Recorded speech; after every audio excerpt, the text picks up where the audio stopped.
Le film Superman de James Gunn n'est pas encore rentable actuellement. Néanmoins, James Gunn indique qu'il écrit déjà une suite pour ce Superman.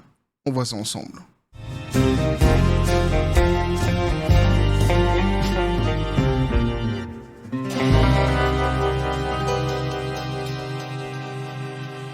Donc, est-ce qu'il y aura un Superman 2 ?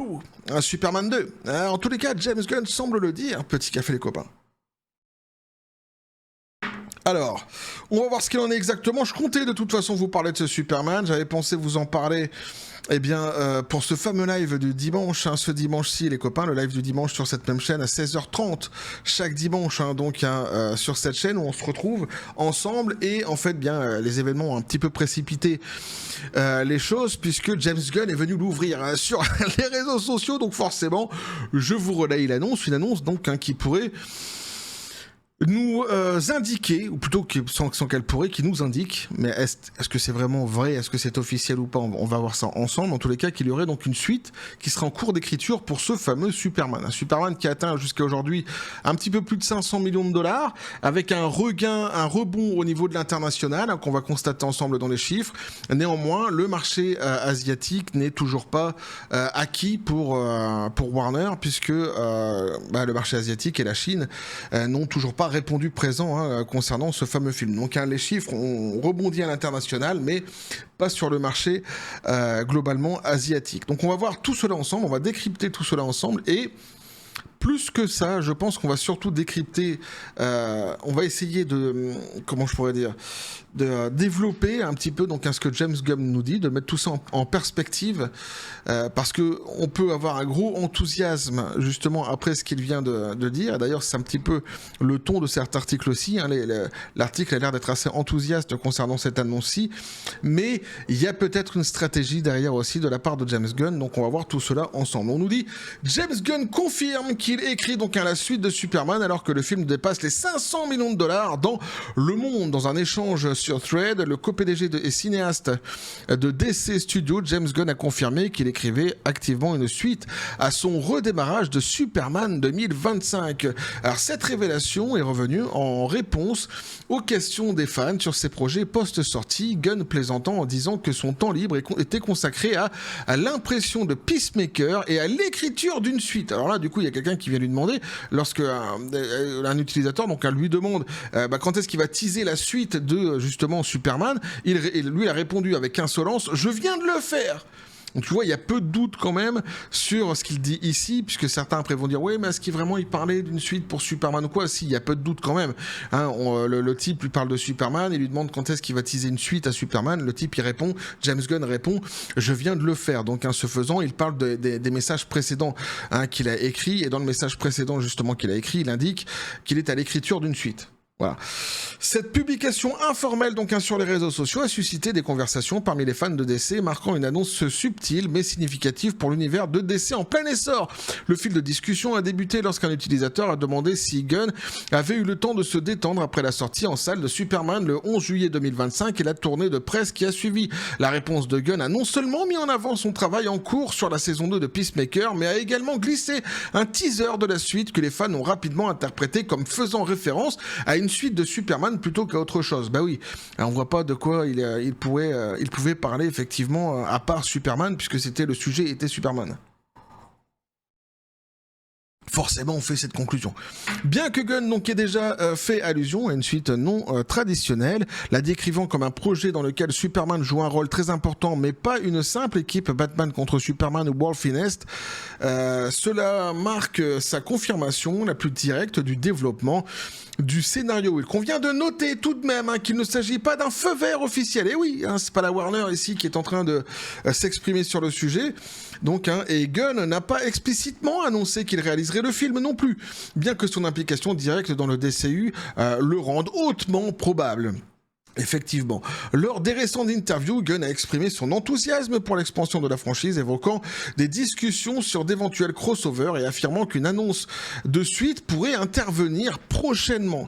Alors le timing, et ça c'est très important, le timing ici justement est crucial et primordial, j'ai presque envie de dire, dans l'analyse qu'on pourra essayer d'entreprendre justement sur cette déclaration. On va essayer d'aller au-delà de la déclaration en elle-même, c'est-à-dire on va pas la prendre uniquement pour ce qu'elle est, on va essayer de comprendre ce qu'il aurait pu éventuellement essayer d'entreprendre ici Gunn à la lecture des chiffres et en mettant tout cela en perspective. Tu vas comprendre après lorsque j'expliquerai.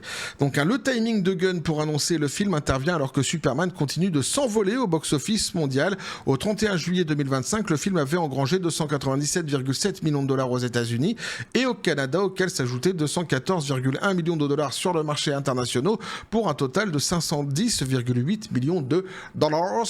On ira voir ensemble évidemment les chiffres après présentement. Alors ce chiffre donc un record en fait le film de super-héros le plus rentable de 2025 à ce jour, surpassant Thunderbolt de Marvel et Captain America le meilleur des mondes. Il a également dépassé Man of Steel de Zack Snyder en termes de recettes nationales. Attention, au film donc, et aux États-Unis, Superman a réalisé un premier film à 125 millions de dollars, le troisième meilleur démarrage de l'année, et s'est maintenu donc ne perdant que 54% lors de son deuxième week-end à 57,2 millions de dollars, porté par un bouche à oreille positif et un A- cinéma score donc à l'international. Les résultats ont été bien plus faibles et le grand succès qui était attendu par la Chine en fait ne semble pas, pour l'instant la Chine ne semble pas accorder suffisamment d'importance à cette nouvelle version d'un vieux classique. Donc c'est ce que je disais, le continent asiatique et la Chine globalement en fait ici ne répond pas présent avec ce film, ce qui est un peu un raté, c'est même pas un peu un raté, c'est complètement un raté pour Warner puisque c'était leur cible, c'était leur cible principale. C'est pour ça justement qu'il y a Gunn dans l'histoire, parce qu'ils pensaient qu'avec James Gunn qui avait déjà réussi à l'international avec les Gardiens de la Galaxie, eh bien, il en serait de même ici avec ce Superman. Il y a une raison pour laquelle les Chinois et les Asiatiques ne se sont pas déplacés en masse dans les salles pour aller voir ce Superman. Je l'avais déjà évoqué lors d'une précédente vidéo.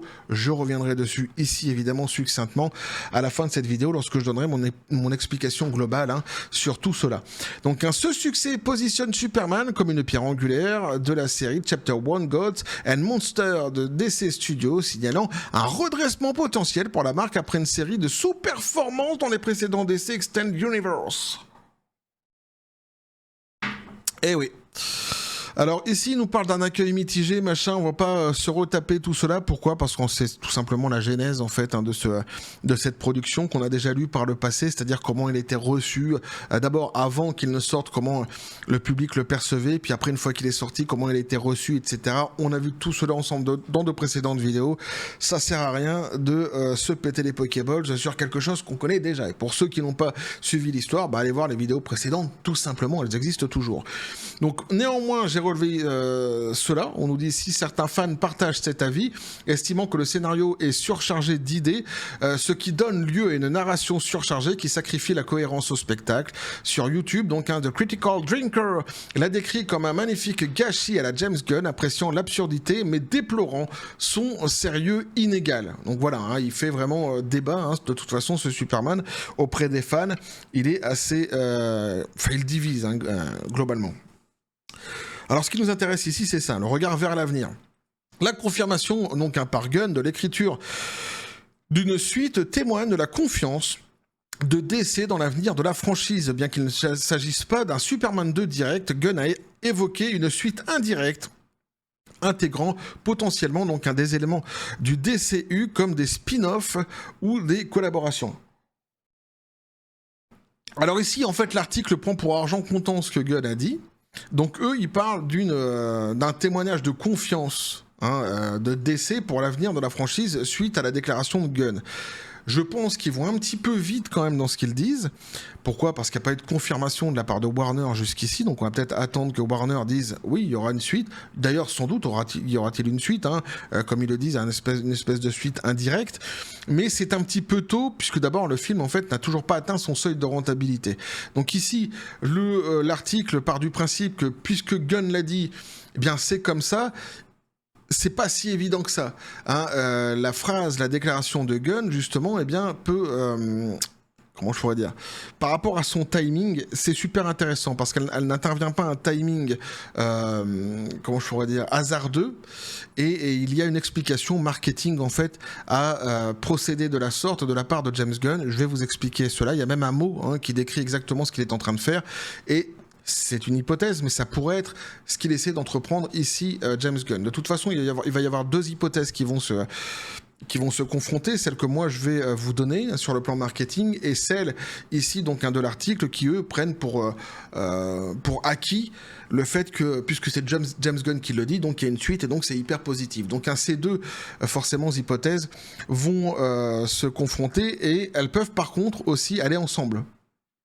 Tu vas comprendre. L'une n'empêche pas forcément l'autre. Bref, étant donné donc le double rôle de Gunn en tant que scénariste-réalisateur sur l'original et son leadership chez DC Studios, donc son retour à la barre semble probable, bien que non confirmé.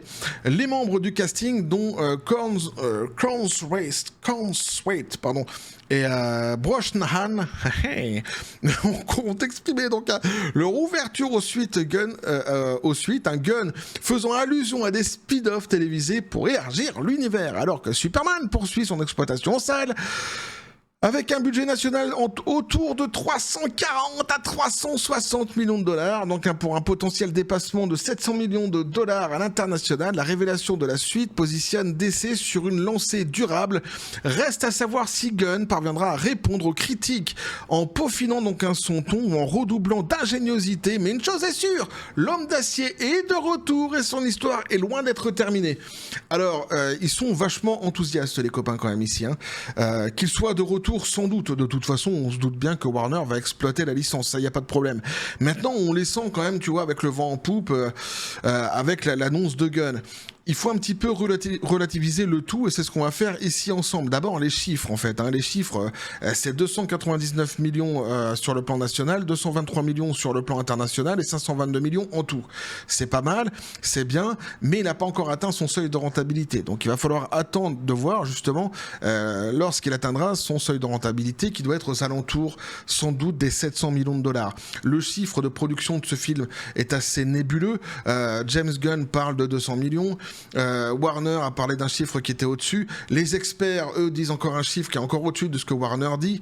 Donc on verra, on aura les chiffres de toute façon au bout d'un moment qui tomberont exactement. Mais globalement, les spécialistes, en fait, en général, dans le monde du cinéma, sont assez d'accord en fait pour dire que le seuil doit être aux alentours des 700 millions de dollars pour atteindre donc son seuil de rentabilité. Donc ce qui n'est absolument pas le cas aujourd'hui. C'est pas mal parti, il peut les atteindre, mais il les a pas encore atteints. Il n'a pas encore atteint son seuil de rentabilité.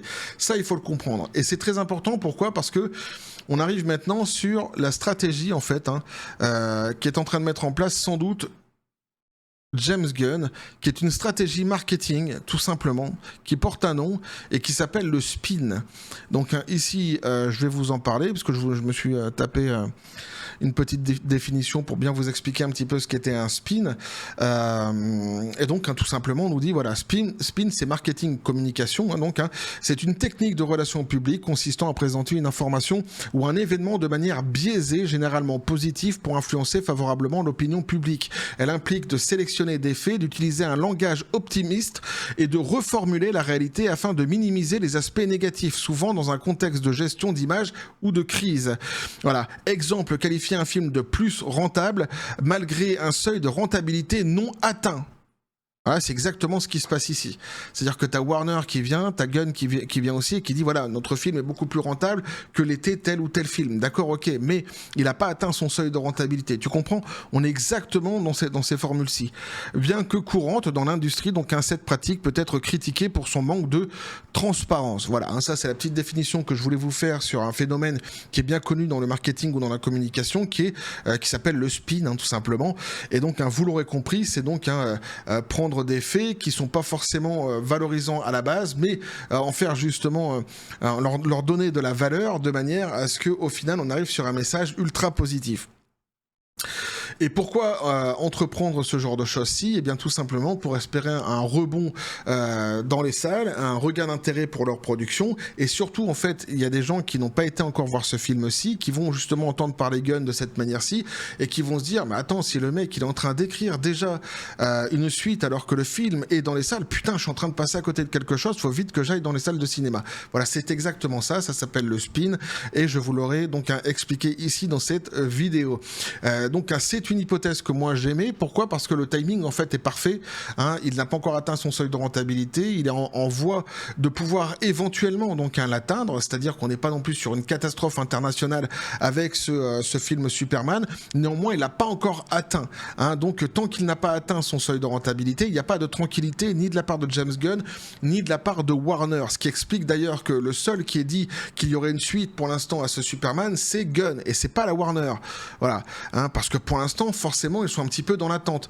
Il se peut qu'ils le disent avant qu'il atteigne son seuil de rentabilité, dès lors qu'il va commencer à frôler son seuil de rentabilité, parce que là ils seront de toute façon convaincus que les choses sont faites et qu'elles sont bonnes. Maintenant un film qui atteint son seuil de rentabilité, il n'a fait qu'atteindre son seuil de rentabilité. Une fois que son seuil de rentabilité est atteint, pour qu'un film soit en surperformance, ou plutôt pour qu'il rapporte du pognon, eh bien il faut continuer à vendre derrière le film.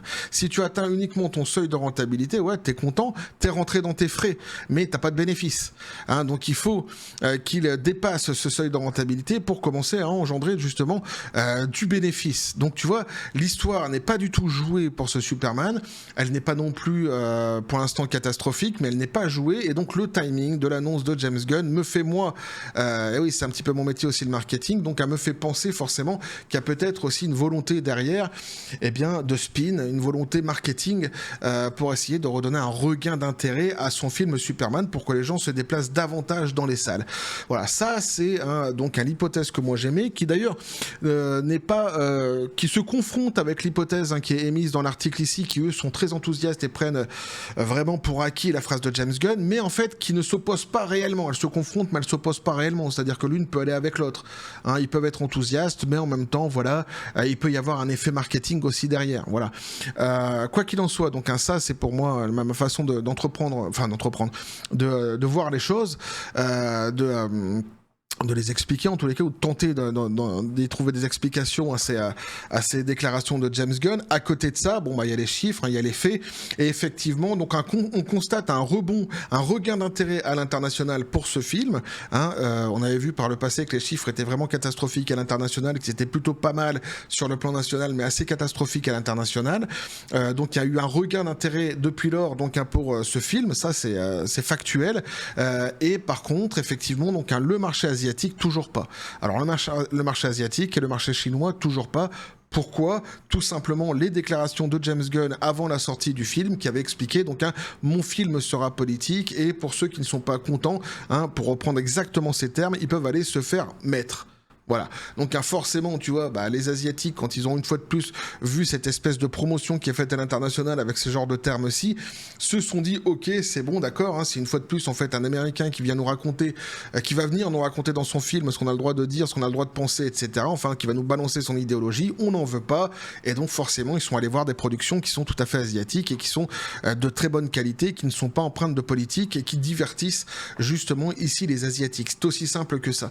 Tu fais pas de politique, ça fonctionne. Tu fais de la politique, ça fonctionne pas. Et la grande gueule que James Gunn a eue avant la sortie de son film n'a pas aidé ici pour le continent asiatique, ce qui était la cible prioritaire de Warner, il faut quand même le rappeler. Donc voilà tout ce que je pouvais vous dire là-dessus les copains, jusqu'ici en tous les cas, on reviendra sur le sujet ensemble, il n'y a pas de souci, dans le futur, sans doute même ce dimanche-ci, dans notre fameux live du dimanche, Mais en tous les cas, voilà ce que je pouvais vous dire là-dessus. Donc, Gunn dit qu'il y aurait une suite. Pour l'instant, c'est pas forcément un Superman 2 d'ailleurs. Ça peut être autre chose. On sait pas trop ce que c'est, mais c'est pas officiel non plus. Warner n'a pas confirmé jusqu'ici cela, et le film jusqu'à aujourd'hui n'a pas atteint son seuil de rentabilité. N'hésitez pas à me dire ce que vous en pensez dans les commentaires. Vous abonner si le contenu vous a plu, activez la petite cloche pour les prochaines notifications, les prochaines vidéos qui vont arriver, à balancer un like, à partager la vidéo. Vous avez tous mes réseaux sociaux qui sont dans les descriptions des vidéos. N'hésitez pas à me dire, à basculer du côté de la force absurde des réseaux sociaux, oui, à donner de la force à la chaîne. Sur ce les copains, je vous dis comme toujours à la John Spartan, félicité, pistolet à prout, c'est à Watt, qu'est-ce que tu y penses de tout cela? Oh, il pense que c'est de l'esbrouf, lui, de la part de James Gunn. Ouais, bah, il est un petit peu sur mon chemin, quoi. Mais enfin, tu sais, comme je disais, voilà, les hypothèses, les théories ne s'opposent pas réellement. Tu vois, elles se confrontent peut-être un peu, mais elles s'opposent pas réellement. Ça peut être de l'esbrouf et une gestion marketing de la part de James Gunn, qui lui a été inspiré, évidemment, hein, par l'équipe marketing, sans doute, de Warner. Mais bon, ça peut être aussi une forme d'enthousiasme hein, au sein de l'entreprise. Je ne sais pas, parce qu'ils sont contents, ils ont vu qu'il y a eu un rebond comme ça à l'international, et on pourrait les comprendre. Hein. Vu le désastre qu'il y avait la semaine dernière à l'international, le rebond ici, quand même, leur fait du bien. Hein, c'est quand même une sacrée bouffée d'air. Quoi qu'il en soit, on va continuer à suivre tout cela sur cette même chaîne, toujours in the joie et in the bonne humeur. Et que la force soit avec vous.